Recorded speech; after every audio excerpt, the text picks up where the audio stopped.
यो रेडियो नेपाल हो। अब निर्मला ठकुराठीबाट समाचार सुन्नुहोस्। शुरूमा प्रमुख समाचार। आगामी आर्थिक वर्ष 2080-81 का लागि सरकारको नीति तथा कार्यक्रम आज संघीय संसदको संयुक्त बैठकमा प्रस्तुत हुने। नक्कली भूटानी शरणार्थी प्रकरणमा निष्पक्ष अनुसन्धान भइरहेको र दोषीलाई कार्यवाही गरेरै छाड्ने प्रधानमन्त्री पुष्पकमल दाहाल प्रचण्डको प्रतिबद्धता। माओवादी लडाकू शिविरमा भ्रष्टाचार भएको प्रमाणित भए आफू जेल जान तयार रहेको प्रधानमन्त्रीको भनाई। शरणार्थी प्रकरणमा नेपाल हज समितिका अध्यक्ष मिया र भूटानी शरणार्थी नेता रिजाल पक्राउ। र इटलीमा बाढ़ीका कारण मृत्यु हुनेको संख्या 13 पुग्यो।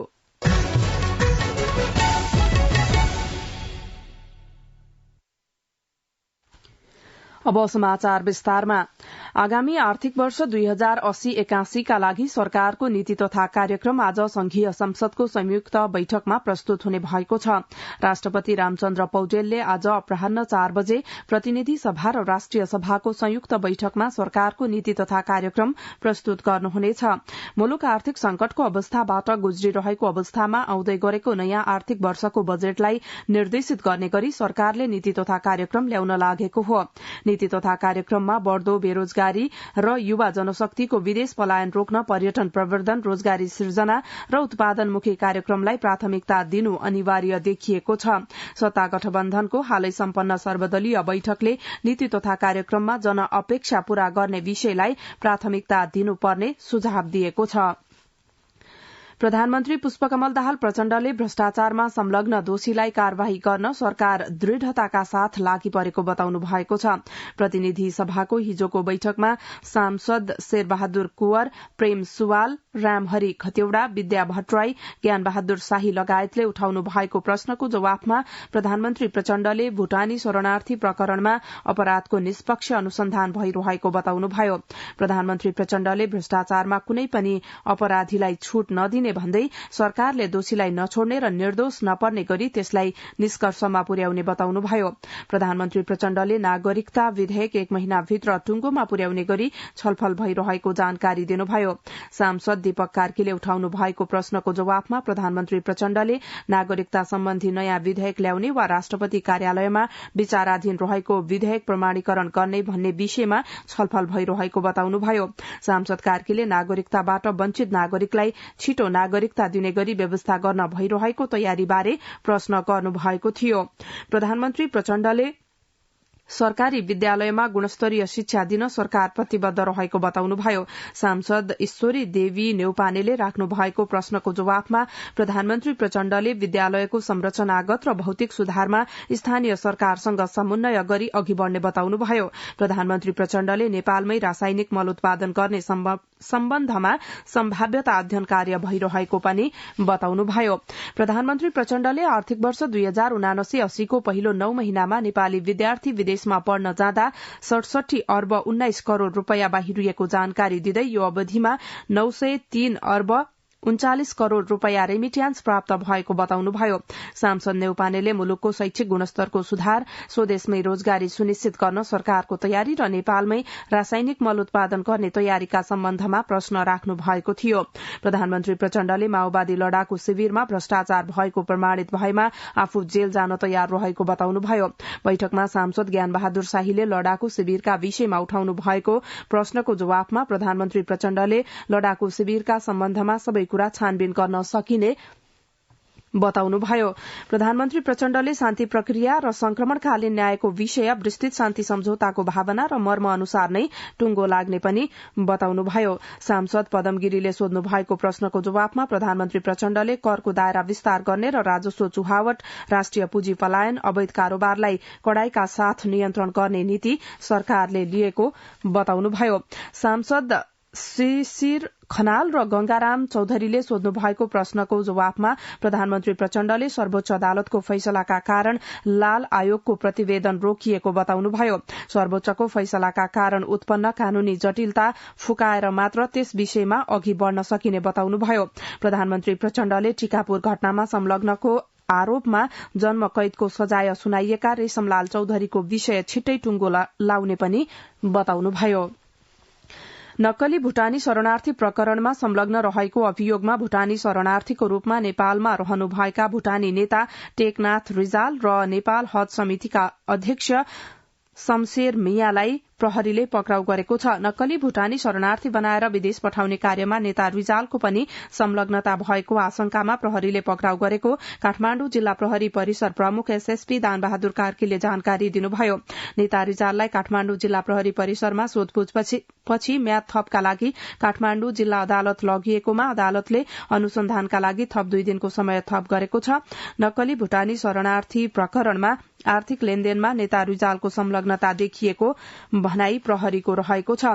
प्रहरीका अनुसार शरणार्थीका नाममा ठग्ने गिरोहलाई हज समितिको प्रयोगका लागि उपलब्ध गराएको गृह मन्त्रालयको गाड़ी अध्यक्ष मियाले उपलब्ध गराएका थिए। उप प्रधानमन्त्री तथा गृहमन्त्री नारायण काजी श्रेष्ठले कमिशन र भ्रष्टाचारको जालो तोड्न सरकार निरन्तर लागि परेको बताउनु भएको छ। नेकपा माओवादी केन्द्र निकट प्रवास समन्वय समितिका सदस्य तथा प्रवासमा कार्यरत नेपाली बुद्धिजीवीसँग भएको भेटमा वहाँले भ्रष्टाचारको अन्त्य गर्न आफू निरन्तर लागि परेको र यसमा नेपाली डायस्पोराको पनि साथ चाहिएको बताउनुभयो। राष्ट्रिय सभाका सांसदहरूले पुस्तकालयहरूको उचित व्यवस्थापन गरी संरक्षण गर्न सरकारसँग माग गर्नु भएको छ। प्रत्यायोजित व्यवस्थापन तथा सरकारी आश्वासन समितिका सांसदहरूले नेपाल राष्ट्रिय पुस्तकालय, केशर पुस्तकालय तथा दिल्ली रमण कल्याणी रेग्मी पुस्तकालयको अवलोकनपछि हिजो सिंहदरबारमा बसेको बैठकमा सरकारले पुस्तकालय संरक्षणका लागि बजेट बढ़ाउनु पर्नेमा जोड़ दिनुभयो। समाचार रेडियो नेपालबाट सुन्दै हुनुहुन्छ। अब केही बेर विज्ञापन र सन्देश।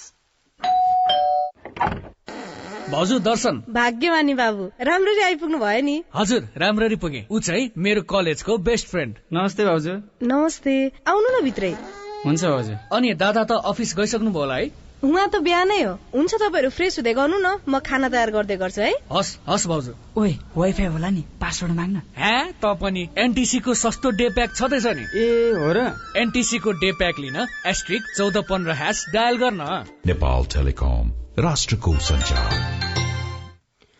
अब बाँकी समाचार। जलवायु परिवर्तनबाट सबैभन्दा बढ़ी जोखिममा रहेको दक्षिण एशिया क्षेत्रलाई सक्षम बनाउने उपायको खोजी गर्ने उद्देश्यले आजदेखि काठमाण्डुमा अन्तर्राष्ट्रिय सम्मेलन हुने भएको छ। विश्वका 14 देशका करिब 120 युवाहरूको सहभागिता हुने यो सम्मेलनको मुख्य विषय हिमालय क्षेत्रमा जलवायु उत्थानशीलता सबैको लागि भलाई रहेको छ। सर्वोच्च अदालतले 9 महिनाभित्र संघीय निजामती सेवा ऐन जारी गर्न सरकारका नाममा परमादेश दिएको छ।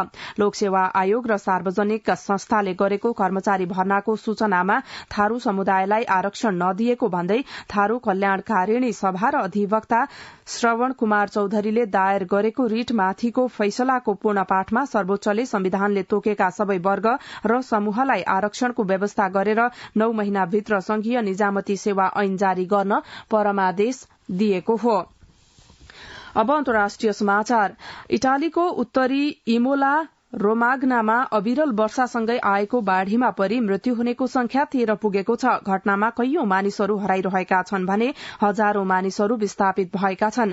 प्रभावित क्षेत्रका 10,000 मानिसलाई अन्यत्र सारिएको अधिकारीहरूले जनाएका छन्। बाढ़ीका कारण घरहरू डुबानमा परेपछि केही मानिसहरूलाई छतबाट हेलिकप्टर मार्फत उद्धार गरिएको छ। नदीमा पानीको बहाव अत्याधिक भएपछि 14 वटा नदीको तट भत्किएर 30 वटा शहरमा बाढ़ी पसेको छ भने हजारौं हेक्टर खेतीयोग्य जमीन जलमग्न भएको छ। एक वर्षमा हुने औसत वर्षा झण्डै 36 घण्टामा भएकोले परिस्थिति भयावह बनेको अधिकारीहरूले बताएका छन्। बाढ़ीका कारण 50,000 मानिस बिजुलीको पहुँचबाट बाहिर भएका छन्। यसै साताका लागि तय गरिएको युरोपको प्रसिद्ध मोटर रेस प्रतिस्पर्धा ग्राण्ड प्रिक्स फर्मुला 1 रद्द गरिएको छ। अब मौसम सम्बन्धी जानकारी। आज कोशी, बागमती, गण्डकी र कर्णाली प्रदेशमा आंशिक बदली रही देशको पहाड़ी भागका केही स्थानमा मेघगर्जन, चट्याङसहित हल्कादेखि मध्यम वर्षाको सम्भावना रहेको जल तथा मौसम विज्ञान विभागले जनाएको छ। आज दिउँसो काठमाण्डु उपत्यकाको अधिकतम तापक्रम 26 देखि 28 डिग्री सेल्सियसका बीच रहने अनुमान गरिएको छ।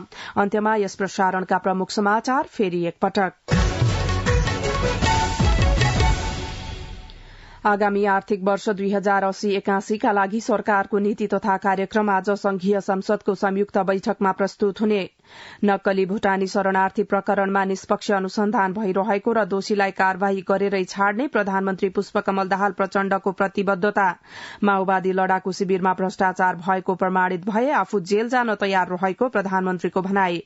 शरणार्थी प्रकरणमा नेपाल हज समितिका अध्यक्ष मिया र भूटानी शरणार्थी नेता रिजाल पक्राउ। र इटालीमा बाढ़ीका कारण मृत्यु हुनेको संख्या 13 पुग्यो। यो सँगै बिहान 9 बजेको समाचार सकियो। यसपछि नेपाल भाषामा समाचार सुन्न सक्नुहुनेछ। हवस् त, नमस्कार।